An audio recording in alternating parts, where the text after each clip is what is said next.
Welcome back. Dozens of countries have been hit in a Chinese telecom hack. Multiple agency heads, including the FBI, DNI, holding closed-door classified briefings yesterday for senators on China's Salt Typhoon hacking campaign.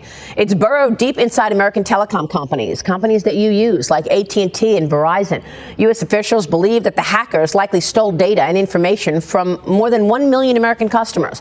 With President-elect Donald Trump, Vice President-elect J.D. Vance, senior congressional staffers, and U.S. security officials having their calls and their texts directly targeted and surveilled. The hacking campaign impacted telecom infrastructure globally, firms in dozens of countries, including at least 8 firms in the United States that we are talking about right now. The FBI is now urging these companies to boost their network security in response to the Chinese hack. Joining me now is Hudson Institute Senior Fellow, Atlas Organization founder, and the author of The Decisive Decade, Jonathan D.T. Ward. Jonathan, thanks very much for being here.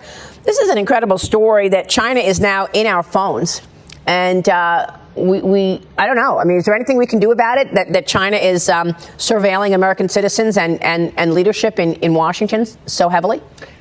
Well, look, I mean, what we can do about it is yet to be seen, but I think we have to look at the context here, Maria. I mean, this is, China is undertaking a direct cyber assault on this country. I mean, what we've seen with this hack, which, if people thought the spy balloon was bad, now see how bad it really is. I mean, China is in our telecommunications networks, AT&T, Verizon, T-Mobile, pretty much everything that matters. So that's right in your phone. That's where they are, whether it's that, whether it's TikTok. We can go back, rewind the clock earlier this year to another hacking initiative out of China called Vault Typhoon, where they got into telecommunications, energy, critical infrastructure, water. I mean, what they're doing, in the words of the FBI director currently, they're preparing the ability to physically wreak havoc on our critical infrastructure at a time of their choosing. So, I think when you add all this up, I mean, on one hand, you have a country that has a global grand strategy that's preparing for war with the U.S. in the Pacific, but they're also undertaking a direct assault on this country through cyber,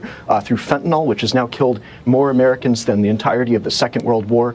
And, we have to strike back.